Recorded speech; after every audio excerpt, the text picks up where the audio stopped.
अस्सलाम वालेकुम। वालेकुम सलाम। की हाल है भाई, ठीक हो? शुक्र अल्लाह सोने दा। और तुसीं सेहत सुनाओ? ठीक ठाक। और किदां आया अज? बस मैं क्या वैसे ही भाई नु मिल ही आईए। हेलो लागे भी वेख ले कर कोई आया दा जां गेदा कोई। अस्सलाम वालेकुम। वालेकुम सलाम। पुत्र अपना हाँ जी माशाल्लाह वावे ही बड़ा हो गया। गेम नु छड्ड जा गोश्त लै के आ मेहमान ली। अब्बा एक बंदा रह गया अब्बा। ओ जा जल्दी जा छड्ड गेम नु जल्दी जा। और भैन शुक्र अल्लाह सोने दा। बाकी बाजी दा सुनाओ? ठीक वैसे मैं क्या पुछ रहा, ठीक है ना? ठीक है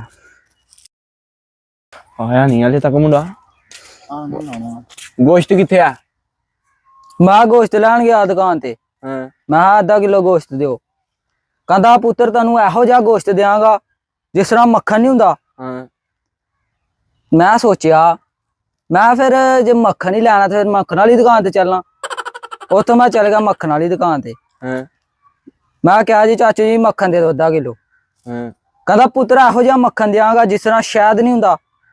फिर मैं उत्थे सोचिया मैं जे शहद ही लेना है ते फिर शहद वाली दुकान ते चलना। शहद वाली दुकान ते गया, ओहदे को मंगया मैं आधा किलो शहद। कहंदा पुत्रा तैनू एहो जिहा शहद देंगा जिस तरह पानी नहीं हुंदा।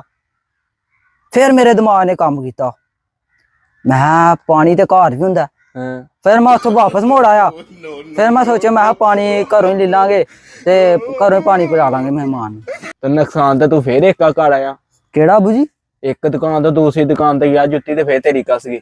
ओ नहीं तू ही फिर समझे नहीं मैनू, मैं भी तुहाडा पुत्तर हां। जुत्ती मैं मेहमान दी पा गेदा ही। ओए जुत्ती फड़, अदर फड़ा प्लेट दे पुत्रा। सैदान मुड़ा तुहाडा पबजी एक खेलदा। कंजूस ही रहे हो, जान छड्डो।